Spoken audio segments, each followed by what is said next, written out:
శ్రీశైల ప్రధాన దేవాలయంలో స్వామి అమ్మవార్లను దర్శించుకున్న తర్వాత పడమటి వైపు గోపురం అంటే బ్రహ్మానంద గోపురం నుంచి మనం బయటికి వస్తాము.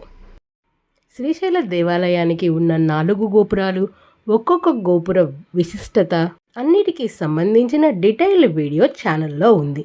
ఆ వీడియో అంటే ఇంట్రెస్ట్ ఉన్న వారికి డిస్క్రిప్షన్ బాక్స్లో లింక్ ఉంటుంది. ప్రధాన దేవాలయం నుంచి బ్రహ్మానంద గోపురంగా బయటకు వచ్చిన భక్తులకు యూజువల్గా ఎడమవైపుకు వెళ్ళిపోతారు. ఎడమవైపే ప్రసాదం కౌంటర్, అన్నసత్రం కూడా ఉంటాయి. అదే కుడివైపుకు వెళ్తే కనుక చిన్న ద్వారం నుంచి మనం బయటకు వెళ్తాము. 500 మీటర్లు వెళ్ళక ముందే మనకు ఎడమవైపుగా ఘంటామఠం కనిపిస్తుంది. ఈ విధంగా కాకుండా శ్రీశైలంలో ప్రధాన సెంటర్ అయిన నంది సర్కిల్ దగ్గర నుంచి కానీ, బస్టాండ్ దగ్గర నుంచి కానీ ఘంటామఠంకి వెళ్ళాలన్నా కూడా అన్ని వైపుల నుంచి డైరెక్షన్ బోర్డ్స్ ఉంటాయి. సో మనం ఘంటామఠానికి ఈజీగానే చేరుకోవచ్చు. ఎంతో ఆధ్యాత్మికతను, మహత్యాలను, అలాగే ఎన్నో రహస్యాలు కలిగి ఉన్న ఘంటామఠం గురించి ఈరోజు వీడియోలో తెలుసుకుందాం. శ్రీశైల క్షేత్రంలో ముఖ్యమైన మఠాలు 5 ఉన్నాయి. వాటిల్లో ప్రధానమైనది ఘంటామఠం. ప్రధాన దేవాలయానికి అతి సమీపంలోనే ఉంటుంది ఘంటామఠం. ఘంటామఠం ప్రధాన మఠంలోని శివలింగాన్ని ఘంటాకర్ణ సిద్ధేశ్వర మహర్షి వారు ప్రతిష్ఠించారు. స్వామివారికి ఎదురుగానే ఒక బావి ఉంటుంది. ఈ బావి విశేషం ఏంటంటే ఈ బావిలోని నీరు ఎప్పుడూ కూడా ఒకటే లెవెల్లో ఉంటాయి. అలానే సరస్వతీ నది అంతర్వాహినిగా వచ్చి ఈ బావిలో కలుస్తుందని, ఈ బావి పైన ఉన్న గంట వల్ల కూడా ఈ మఠానికి ఘంటామఠం అని పేరు వచ్చిందని చెబుతుంటారు.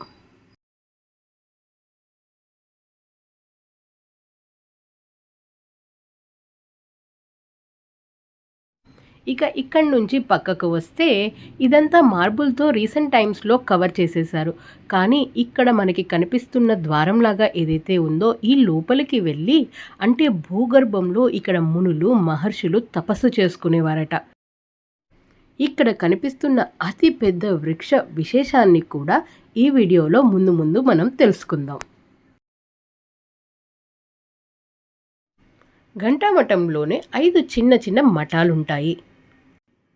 ప్రతి మఠంలో కూడా ఈ విధంగా ఒక బావి ఉంటుంది.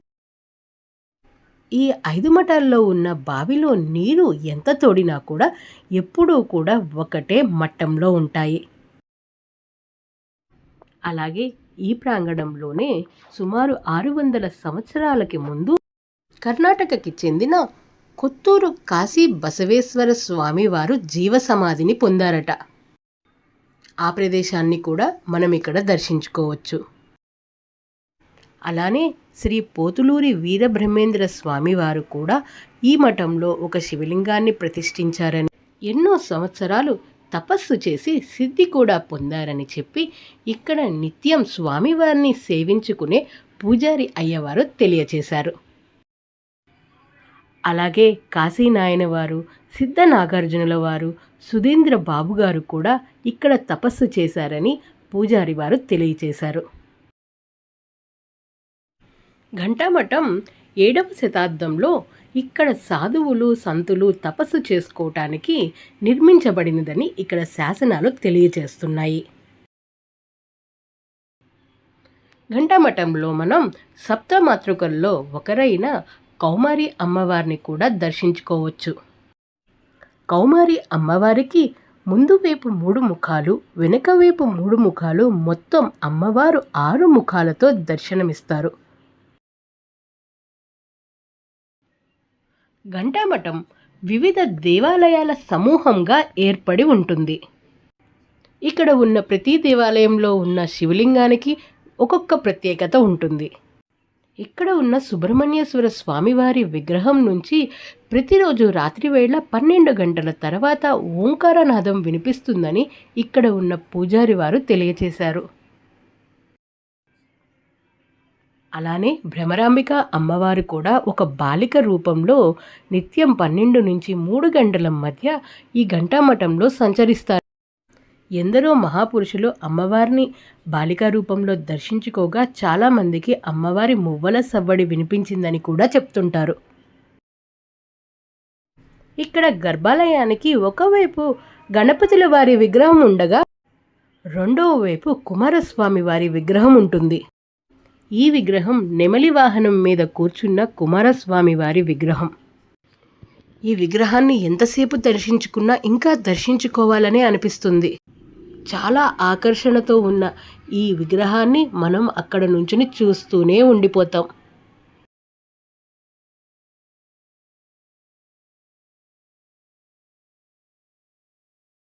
ఘంటామఠంలో ఎన్నో సంవత్సరాలు తపస్సు చేసి సిద్ధి పొందిన సిద్ధపురుషులు వారి తపశ్శక్తిని ఘంటామఠంలోనే నిక్షిప్తం చేసి ఉంచారని చెబుతుంటారు.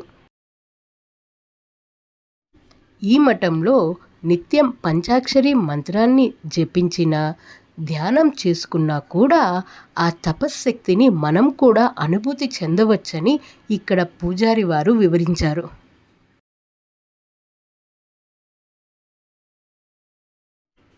ప్రత్యేకించి ఇక్కడ ప్రతిష్ఠించిన 3 శివలింగాలు బ్రహ్మ విష్ణు మహేశ్వరులకు ప్రతిరూపం అని కూడా తెలియచేశారు.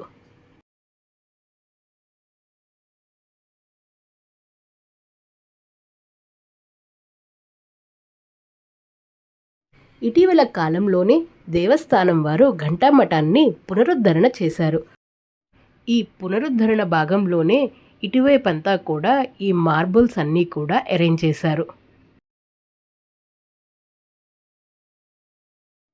ఘంటామఠం ప్రధాన శివలింగానికి ఎదురుగా ఉన్న గంట వద్ద కుండాన్ని ఘంటాకుండమని, అలానే సరస్వతీ నది అంతర్వాహినిగా ప్రవహిస్తుంది కాబట్టి సరస్వతీ కుండమని కూడా అంటారు. శివరాత్రి పర్వదినం రోజు ఈ ప్రాంతంలో ఉదయం నుంచి శివ పంచాక్షరి నామాన్ని జపించి సూర్యాస్తమం అయిన తర్వాత ఘంటాకుండం లేదా సరస్వతీ కుండంలో నీటిని తోడి గంటను మోగిస్తూ వచ్చి ఇక్కడ ఘంటాకర్ణ సిద్ధేశ్వర మహర్షి వారు ప్రతిష్ఠించిన శివలింగానికి సూర్యోదయం వరకు కూడా ఎవరైతే అభిషేకం నిర్వహిస్తారో వారు కేచరీ సిద్ధి పొందుతారని ఇక్కడ ఉన్న పూజారుల వారు తెలియచేశారు. కేచరీ సిద్ధి అంటే గాలిలో ఎగరగల సామర్థ్యమట. అలానే శివరాత్రి పర్వదినం రోజు ఉదయం నుంచి సాయంత్రం వరకు కూడా శివ పంచాక్షరి మంత్రాన్ని జపిస్తూ గంటను మోగిస్తూ సరస్వతీ కుండంలోని నీటిని స్వామికి అభిషేకించేటప్పుడు ఆ గంట కాశీ క్షేత్రంలోని కాశీ విశ్వేశ్వర స్వామివారికి వినిపిస్తుందని పూజారి వారు తెలియచేశారు. ఇలా చెప్పుకుంటూ పోతే ఘంటామఠంలో అనేక రహస్యాలు నిక్షిప్తమై ఉన్నాయట. అలానే నిత్యం ఘంటామఠాన్ని దర్శించుకునే వారికి ఇక్కడ ధ్యానం లేదా పంచాక్షరి మంత్ర సాధన చేసిన వారికి ఎన్నో మహత్యాలు కనిపిస్తాయని, భ్రమరాంబిక అమ్మవారు, సుబ్రహ్మణ్యేశ్వర స్వామివారి దర్శన భాగ్యం కూడా కలుగుతుందని ఇక్కడ ఉండే అయ్యవారు తెలియచేశారు. శ్రీశైల క్షేత్రంలో ప్రధాన దేవాలయానికి అతి సమీపంలో ఉన్న ఇంతటి మహత్యం కలిగి ఉన్న ఘంటామఠాన్ని మీరు కూడా దర్శించుకున్నారా? ఇంకా దర్శించుకోని వారు ఈసారి శ్రీశైలం వచ్చినప్పుడు సమయం కేటాయించుకుని ఘంటామఠాన్ని దర్శించండి. ఎంతో భక్తిభావంతో ఈ ప్రదేశంలో కూర్చుని కాసేపు స్వామి అమ్మవార్లను ధ్యానించుకుంటే ఎంతో కొంత మేరకు ఇక్కడ సిద్ధులు పొందుపరిచిన వారి తపశ్శక్తిని అనుభూతి చెందక మానరు. స్వామి అమ్మవార్ల అనుగ్రహాన్ని కూడా పొందగలరు.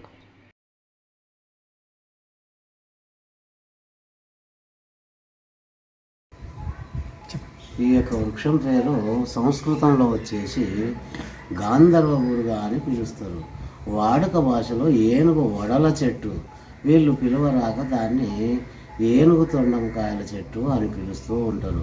వాలి సుగ్రీవులకు యుద్ధం జరిగినప్పుడు వాలి ఎవరో సుగ్రీవుడు ఎవరో రాముడు కనుక్కోలేకపోతాడు. ఎందుకంటే ఇద్దరు ఒకే రూపంతో ఒకే పోలికలతో ఉంటారు కాబట్టి. అప్పుడు రాముడు ఈ యొక్క చెట్టు యొక్క పూలు తీసి మాలగా ఇచ్చేసి ఆయన మెడలో ధారణ చేసి అప్పుడు సంహరణ చేస్తాడు. అందుకు దీనికి గాంధర్వ ఊరుగా అని నామకరణం చేసేది అన్నమాట. అది నేను ఈ వీడియో క్లిప్లో పూజారుల వారు వివరించిన మహిమాన్విత వృక్షం ఇదే. ఇలా ఒకటే కాదండి, ఈసారి మీరు ఘంటామఠానికి వచ్చినప్పుడు ఆ సమయంలో ఈ పూజారుల వారు అక్కడ ఉంటే గనక వారితో కాసేపు మాట్లాడడానికి ప్రయత్నించండి. వారు ఎన్నో ఆసక్తికర విషయాలను తెలియజేస్తారు. మళ్ళీ కలుద్దాం శ్రీశైలానికి సంబంధించిన ఇంకొక ఇంట్రెస్టింగ్ వీడియోతో. అందరికీ నమస్కారం. జై హింద్.